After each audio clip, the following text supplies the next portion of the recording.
Is she the nanny? That was the question. Loud. Clear. Said into a microphone. Every head in the school auditorium turned and looked straight at me. I was sitting in the second row, knees tight together, hands folded in my lap, wearing my best navy blue dress. The one I saved for special days. The one that made me feel like I belonged anywhere. The woman who asked it smiled like she had done nothing wrong. She's with Lily, right? The woman continued. I just wanted to be sure we're letting the parents speak first. The room laughed. Not a mean laugh. Worse. A polite one. I felt my face burn. My ears rang. My chest went tight, like someone had wrapped a rope around my ribs and pulled. Before I could say a word, before I could stand, before I could disappear into the floor, my daughter walked onto the stage. Lily, my baby. She was holding a paper in her hands. Her teacher leaned down and whispered something to her. The lights hit her face. She looked out at the crowd. And then she looked at me, right as the principal said, "Next, Lily Carter will be sharing her family history project." The woman with the microphone froze. My heart stopped, because Lily lifted her chin, pointed straight at me, and said, "That's not my nanny. That's my mom." The room went silent. You could hear someone drop a pen. And just as Lily opened her mouth to say the next line, I realized something terrible. This meeting wasn't just embarrassing. It was about to change everything. If you've ever been judged by the way you look, if you've ever been disrespected in public, please like this story, stay with me till the end and subscribe, because what happened next still keeps me up at night. Let me tell you how we got here. My name is Rachel Carter. I'm a mother. A working mother. A tired mother. And until that night, I thought I knew who my enemies were. I was wrong. Before everything broke, my life was small but good. Lily was 9 years old. Smart. Kind. The kind of kid who reminded teachers to collect homework and reminded me to drink water. It had been just the two of us since she was 3. Her father, Mark, left one morning for coffee and never came back. No note. No goodbye. Just silence and a lawyer letter 6 months later. I worked as a home health aide in Springfield, Illinois. Long hours. Low pay. But I took pride in my work. I showed up early. I stayed late. I held hands when families didn't want to. Every night, I came home smelling like antiseptic and bus exhaust, and Lily would be waiting at the window. We didn't have much, but we had routines. Pizza Fridays. Library Saturdays. Pancakes shaped like hearts on Sundays. And school mattered to me. Lily's school mattered. Oak Ridge Elementary was supposed to be a good school. Clean halls. Smiling teachers. Big banners about community and inclusion. But from the first week, I felt it. The looks. The pauses when I said my name. The way other parents asked, "Oh, and what does Lily's father do?" I never dressed wrong. I never spoke wrong. But I didn't fit. Most of the moms drove SUVs. Most of them wore beige sweaters and talked about Pilates. I rode the bus and talked about picking up extra shifts. Still, I showed up. Every meeting. Every fundraiser. Every bake sale, even when I couldn't afford the ingredients. That parent meeting was supposed to be different. It was a family history night. Parents were invited. Kids would present short projects on stage. Lily had worked on hers for weeks. She chose me. She titled it, "The Strongest Person I Know." I didn't know that part yet. I just knew I was proud. I got off work early. I curled my hair. I borrowed lipstick from my neighbor. I walked into that auditorium holding Lily's hand. And I let go of her hand when her teacher called her name. That's when the question came. Is she the nanny? I wanted to scream. But I stayed quiet. Because I didn't want to embarrass my daughter. Then Lily took the stage. And said my name. And the truth. And that should have been the end of it. But it wasn't.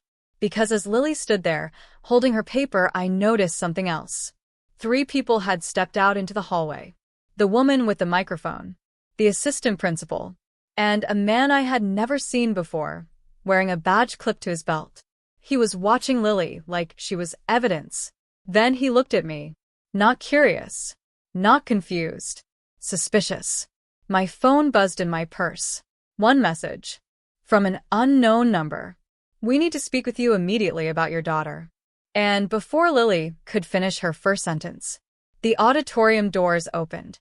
Two uniformed officers walked in, straight toward me. And that's where everything stopped. The officers didn't rush me. That was the scariest part. They walked slow. Calm. Like this was routine. Like they had done this 100 times before. One on each side of the aisle, their shoes making soft taps on the floor. Tap. Tap. Tap. People started whispering. I stayed seated. I didn't want Lily to see me stand up like I was guilty of something. My hands were shaking, but I pressed them flat against my thighs. The taller officer leaned down. His voice was low, almost kind. Ma'am, can we speak with you outside for a moment? For what? I whispered. He didn't answer. The shorter officer glanced up at the stage. Lily was frozen now. Her papers shook in her hands. She was staring at me, eyes wide, confused. Is my mom in trouble? Lily asked into the microphone. Her voice echoed. The room went dead silent again. The principal rushed forward. Lily, sweetheart, let's pause for just a second. No, Lily said. I'm talking about my mom. I wanted to scream her name. I wanted to run to her. But the officer gently touched my elbow. Please, he said. We don't want to cause a scene. Too late. Every eye followed us as they guided me down the aisle. I could feel the heat of judgment on my back. The same parents who laughed earlier now stared like they'd been waiting for this. Outside the auditorium, the hallway felt cold. The woman who asked if I was the nanny stood there, arms crossed. The assistant principal stood beside her, lips tight. And the man with the badge stepped forward. Rachel Carter? He asked. Yes, I said. I'm Daniel Hargreave, Child Protective Services. My stomach dropped. CPS. Why? I asked.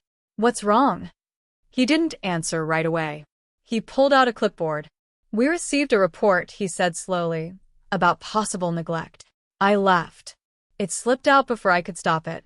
Neglect? I said. You must be joking. I'm afraid not, he said.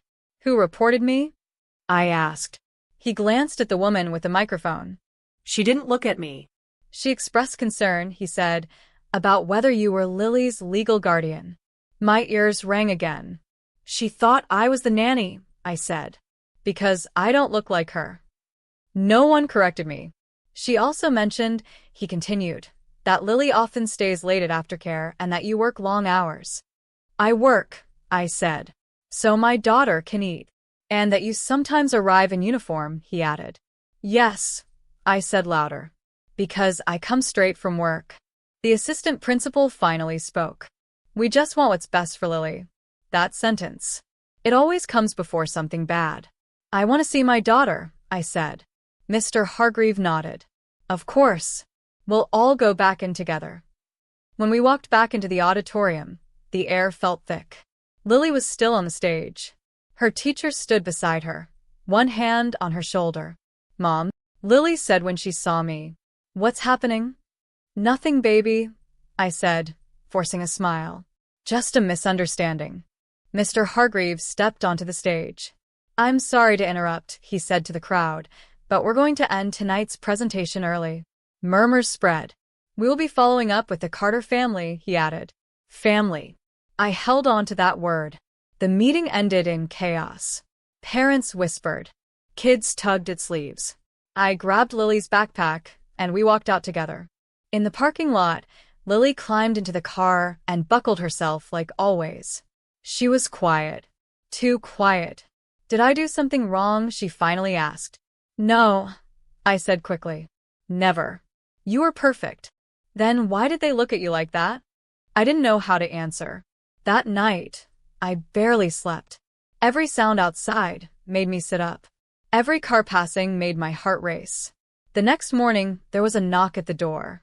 2 CPS workers. A woman and a man. They walked through my apartment. Opened cabinets. Checked the fridge. Counted Lily's clothes. Lily sat on the couch, holding her stuffed bear, trying to be brave. You ever leave her alone? The woman asked. No, I said. Any drug use? The man asked. No. Anyone else living here? He asked. No. They left after an hour. No apology. No explanation. Just, we'll be in touch. Days passed. Then weeks. Whispers followed us at school pickup.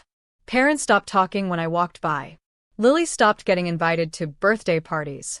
One afternoon, Lily came home quiet again. What's wrong? I asked. She swallowed. A girl said my mom might go to jail. I felt something inside me crack. I called CPS. Left messages. Sent emails. No response. Then one Friday, when I got home from work, there was a letter taped to my door. Notice of emergency hearing. Family Court. Springfield, Illinois. Subject: temporary custody review. I dropped my bag. My hands shook so bad, I could barely read the last line. Failure to appear may result in removal of the child. The hearing was scheduled for Monday morning. I had no lawyer, no savings, no idea who was doing this to us. That night, as Lily slept beside me, I stared at the ceiling and made myself one promise. They picked the wrong mother. Because if they thought humiliating me was enough, they hadn't seen anything yet. And on Monday morning, as I walked into that courtroom holding Lily's hand, I saw the woman from the parent meeting sitting on the other side, Smiling. and that's when the judge called my name. Rachel Carter. The judge said my name like it was just another file on his desk. I stood up, my knees shaking, Lily's small hand still wrapped around mine. The courtroom smelled like old paper and coffee. The walls were beige. Everything felt dull, like the room had no feelings at all. The woman from the parent meeting sat across the aisle. Her name, I learned that day, was Melissa Grant. She wore a cream blazer and pearl earrings. Her hair was perfect. Her posture was perfect. She smiled at the judge like they were old friends. I didn't smile. I couldn't. Miss Carter, the judge said, you are here today because of a petition filed by Child Protective Services. I nodded. My throat felt dry. Do you have legal representation? He asked. No, Your Honor, I said. I couldn't afford. That's fine, he interrupted. This is an emergency hearing. Emergency. That word hit hard. Mr. Hargreaves stood up. He spoke calmly, smoothly, like this was a presentation he had practiced. Your Honor, we received multiple concerns regarding the child's supervision, he said. Extended aftercare. Long work hours. Unstable support system. That's not true, I said. I have neighbors, friends. Please wait your turn, the judge said. Melissa stood next. Your Honor, she said softly, I only spoke up because I care about children. Lily often seems tired, sometimes hungry, and when I asked who was picking her up, I was confused. Confused. She looked at me then, just for a second, and her eyes were cold. She doesn't look like most of the parents, Melissa added. I worried Lily might be left with hired help too often. I felt like the floor dropped out from under me. I am her mother, I said loudly. I work hard. I provide. I love her. The judge raised a hand. Miss Carter, he said, this is not about love. It's about stability. Stability. Lily squeezed my hand tighter. May I speak? Lily asked suddenly. The courtroom shifted. The judge hesitated. Very briefly. Lily stepped forward. My mom makes my lunches, she said. She reads to me every night. She works so I can go to this school. Melissa looked uncomfortable. My project was about her, Lily continued, because she's the strongest person I know. I felt tears slide down my face. The judge cleared his throat. Thank you, Lily, he said.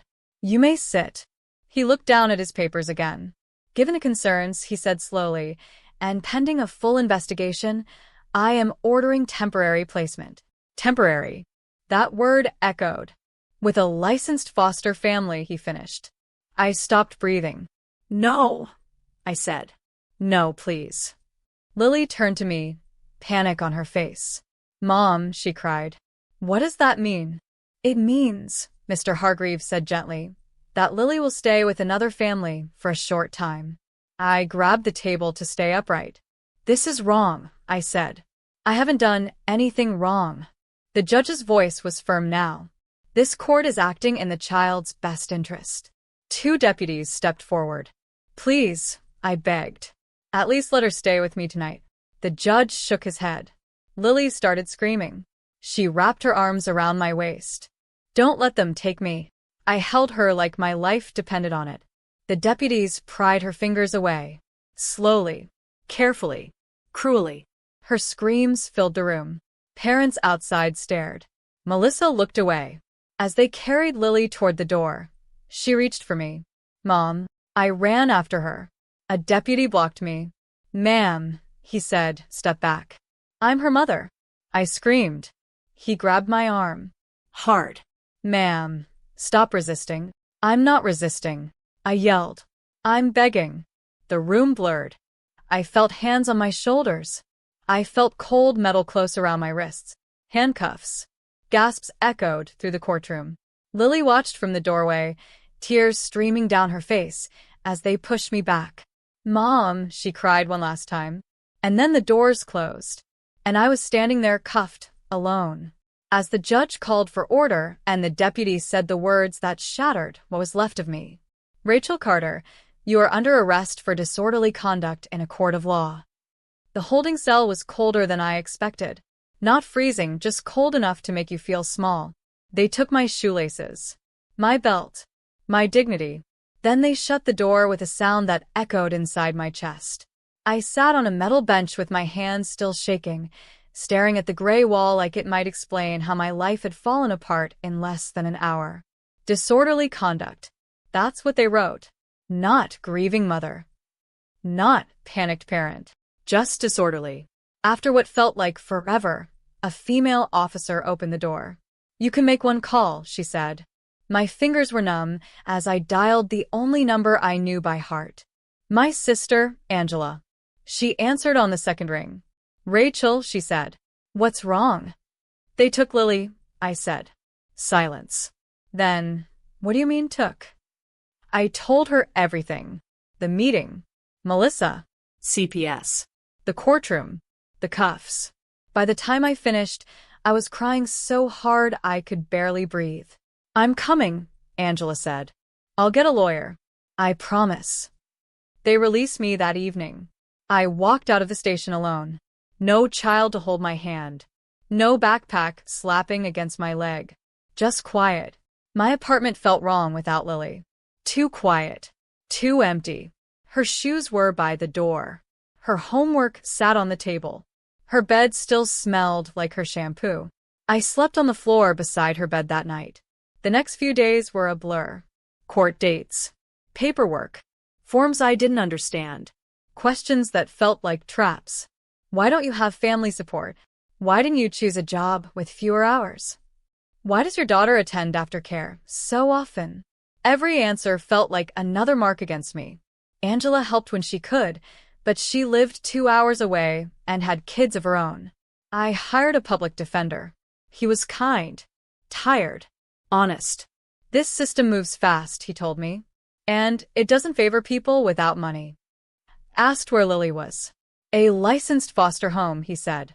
Temporary. Temporary felt like a lie. I was granted supervised visitation. 1 hour a week. In a room with toys that weren't hers and a woman with a clipboard watching us breathe. The first time Lily saw me, she ran into my arms like she thought I might disappear again. I thought you forgot me, she whispered. I broke right there. I would never, I said into her hair. Never. She told me things in pieces. That the foster mom was nice but loud. That she had to share a room. That they didn't let her call me at night. Then she said something that made my heart skip. They said I might not come home, Lily whispered. I looked at the woman with the clipboard. She's confused, the woman said quickly. But Lily wasn't confused. She was scared. Meanwhile, Melissa Grant didn't disappear. She got louder. She joined the school board. She started a parent safety committee. She spoke at meetings about standards and accountability. And she never said my name. But she didn't have to. People knew. One afternoon, my landlord knocked on my door. I got a call, he said. From someone at the school. My stomach dropped. They said there might be issues, he continued. I can't have trouble here. Are you evicting me? I asked. He shrugged. I'm just saying be careful. My hours at work got cut. A family requested a different aide. No reason given. I started selling things. My TV, my microwave, my winter coat, all to pay legal fees. Then came the report. CPS filed an updated assessment. They claimed Lily showed emotional distress after visits with me. They said my presence agitated her. I read that sentence over and over until I couldn't see straight. Agitated her. Because she missed her mother. My lawyer warned me. They may push for extended placement. How long? I asked. He didn't answer right away. Months, he said. Possibly longer. I felt something inside me go quiet. Not break. Just go still. Then one morning I got a call from the school. Miss Carter, the voice said, we need to inform you of a concern. What now?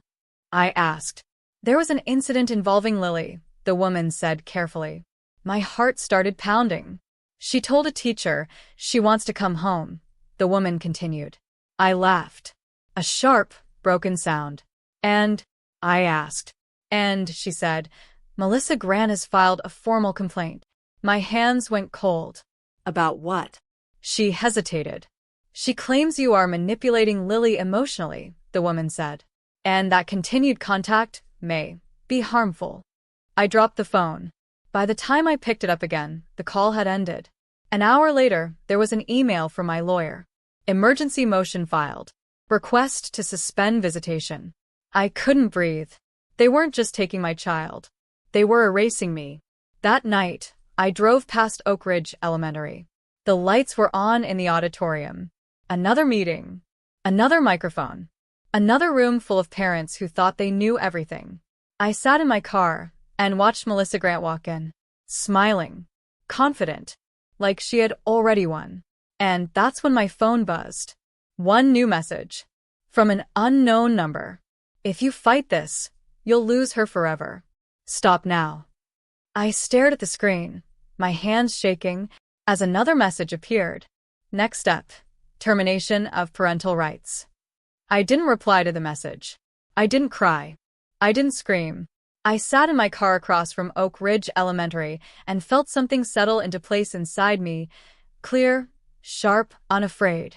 They thought I was weak because I was quiet. They thought I was poor because I worked hard. They thought I was invisible because I didn't belong in their circles. They made one mistake. They underestimated how far a mother will go. The next morning, I did something I should have done weeks earlier. I stopped begging. I started documenting. Every email, every report, every concern Melissa Grant had ever filed. Angela helped me request records. FOIA requests. School board minutes. CPS notes. Patterns started to show. Melissa didn't just report me. She had reported 4 other mothers over the last 3 years. All single. All working class. All women of color or women who didn't fit. 2 had lost custody temporarily. 1 moved away. 1 stopped fighting. That was the part that made my hands shake. Then Angela found something else. Melissa Grant wasn't just a concerned parent. Her husband, Thomas Grant, was a junior partner at a private family law firm. A firm that handled foster placements, guardianship cases, and, yes, termination of parental rights. Every case Melissa reported somehow circled back to his firm. It wasn't concern. It was a pipeline. We brought everything to my lawyer. For the first time since this nightmare began, I saw his face change. This is serious, he said quietly. This is very serious. We filed an emergency motion of our own. Judicial misconduct review. Conflict of interest. Retaliation. Harassment. And we asked for one thing. One public hearing. The court scheduled it fast. Too fast for Melissa to spin. The day of the hearing, the courtroom was full. Press this time. Parents from the school. 2 other mothers I recognized from CPS waiting rooms. Even a school district lawyer sat stiff in the back. Melissa was there, of course. Still smiling. still confident. Until the judge spoke.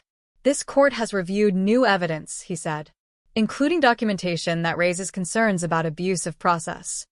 Melissa's smile twitched. My lawyer stood. He laid it all out. The reports. The patterns. The connections. The texts. Yes, the texts. Because Angela had traced the anonymous number. Registered to a business phone. Thomas Grant's business phone. The courtroom went silent. Melissa stood up, shaking. This is outrageous. Sit down, the judge said sharply. For the first time, she looked scared. CPS was questioned next. Why were reports escalated without verification? Why was my visitation threatened without evidence? Why was Lily's own testimony ignored? They had no good answers. Then the judge did something I will never forget. He turned to me. Miss Carter, he said, your daughter submitted a request. My heart stopped. She asked to speak. The courtroom doors opened. Lily walked in. My Lily. She wore a yellow dress Angela bought her. Her hair was braided the way I used to do it every morning. She walked up to the stand. No fear. No shaking. Just calm. I already talked at school once, she said into the microphone. And people didn't listen. So I'll talk again. Melissa stared at her like she was a ghost. My mom is not dangerous, Lily said. Losing her was. The judge's jaw tightened. I was sad all the time, Lily continued. They said my mom made me sad. But I was sad because I missed her. She looked at me. And she never told me what to say. I just know who loves me. I was crying openly now. I didn't care. The judge nodded once. That's enough, he said. He looked straight at Melissa Grant. This court finds evidence of malicious reporting, he said, and abuse of authority. Melissa opened her mouth. No, the judge said louder. You are barred from contacting this family or the school district effective immediately.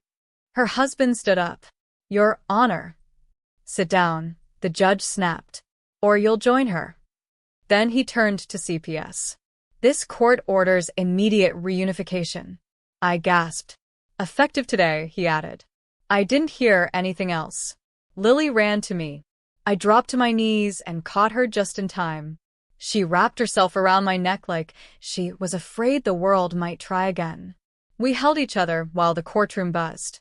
Melissa was escorted out. Her committee was dissolved within a week. Her husband's firm lost its contracts. An investigation followed.